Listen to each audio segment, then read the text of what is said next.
इससे पहले कि मैं अपनी तकरीर शुरू करूं, आज कुछ हिसाब चुकाना है।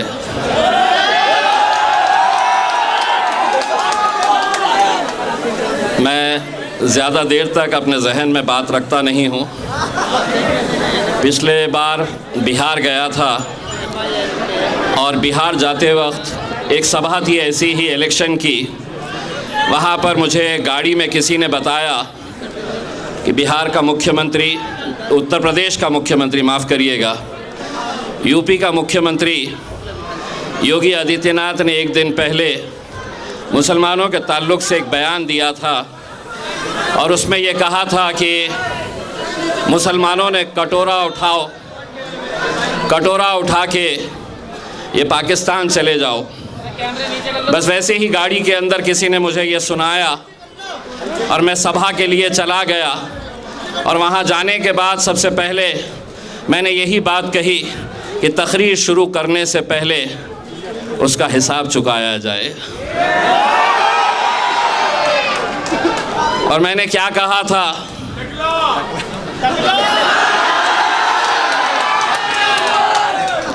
ये भी थोड़ा महज़्ज़ब तरीक़े से आपने बोले हैं। मैंने उसको अपने अंदाज में ये कहा था कि कान खोल के सुन ले, ये मुल्क शायद उस दिन उसको समझ में आ गया होगा कि अगर हिंदुस्तान के अंदर कोई वाहिद जमात है जो ईंट का जवाब पत्थर से देने की ताकत रखती है, वो मजलिस इत्तेहाद उल मुस्लिमीन है। जिस ज़बान में तुम बात करेंगे उसी ज़बान के अंदर तुम्हें जवाब दिया जाएगा। वो उसका हिसाब था, आज शक्ति कपूर का हिसाब लिया जाएगा। उन्होंने किसी ने उनसे कहा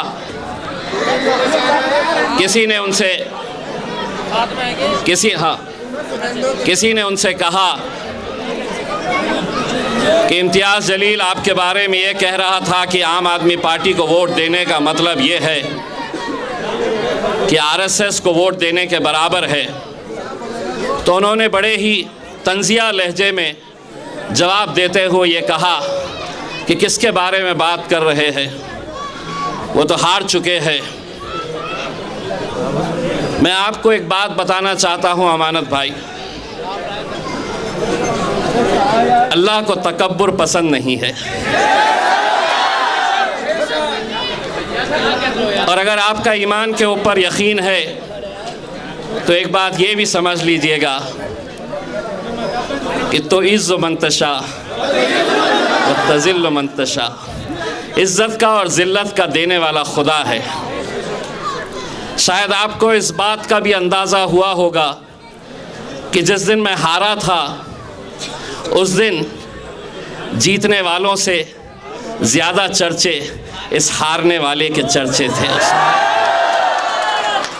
ठीक है, गिरे हैं, फिर उठेंगे, फिर लड़ेंगे, फिर जीतेंगे। एक बात आपने ये भी सुनी होगी, गिरते हैं शहसवार ही मैदान जंग में, वो तिफ़्ल क्या गिरे जो घुटनों के बल चले। अमानत भाई, यकीनन मुझ में और आप में क्या फ़र्क है आप जानते हैं। फ़र्क सिर्फ़ इतना है कि ज़रूरत पड़ी तो आप घुटनों पे आ जाएंगे। इम्तियाज़ जलील असदुद्दीन अवैसी कभी घुटनों के ऊपर नहीं आएंगे। हम में और आप में सिर्फ़ इतना फ़र्क है।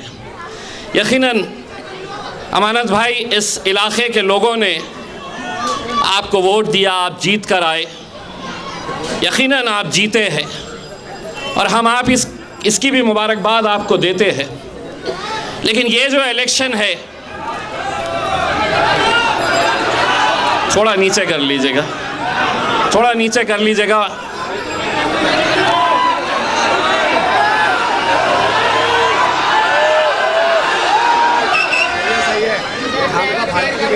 इससे एक बात तो साबित होती है कि मेरा चेहरा शक्ति कपूर के जैसा नहीं है।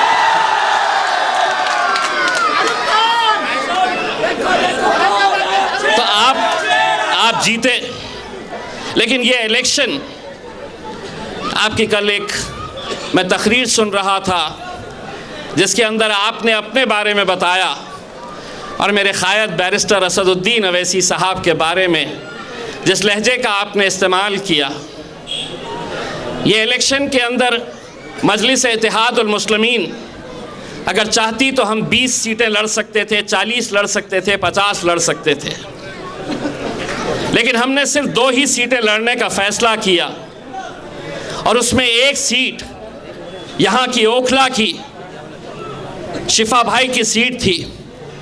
अमानत भाई, मैं दिल्ली का ज़िम्मेदार हूँ, असद भाई इतना यकीन रखते हैं।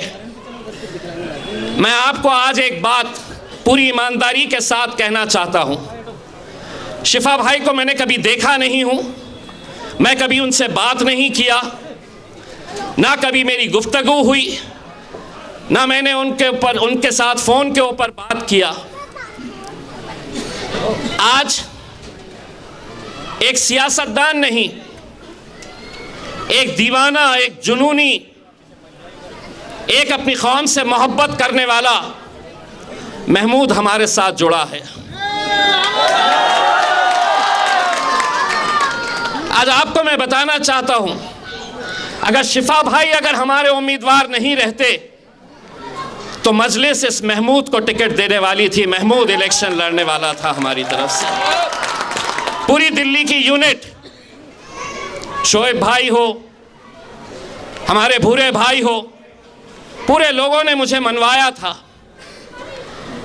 लेकिन महमूद भाई, जब शिफा और रहमान के 2 बच्चों की तस्वीर हमारे सामने आई, उस दिन हमने ये फैसला किया कि हम इन 2 मासूम बच्चों के लिए खड़े रहेंगे, पूरी ताकत के साथ खड़े रहेंगे। नूरीन भाभी के लिए, जो अपने शौहर को पिछले 5 साल से जेल के सलाखों के पीछे देख रही है, हम उनके लिए खड़े रहेंगे। हमने ये फैसला किया और आप हम पर इल्ज़ाम लगा रहे हैं, आप हम पर ये इल्ज़ाम लगा कर कह रहे हैं हम वोट काटने के लिए आए हैं। तो अमानत भाई, एक बात ये भी आप अच्छी तरह से सुन ले, अगर आप आम आदमी पार्टी के अंदर रहते या किसी और पार्टी के अंदर रहते और बिना वजह आपके ऊपर UAPA लगाया गया होता तो यकीन मानिए हम पार्टी को दरकिनार करते, आपके खिलाफ भी उम्मीदवार हम खड़ा नहीं करते, क्योंकि आप का और हमारा, ठीक है आप अलग अलग पार्टियों के अंदर हम रहेंगे, जमहूरियत है, कोई अलग अलग पार्टियों में रह सकता है,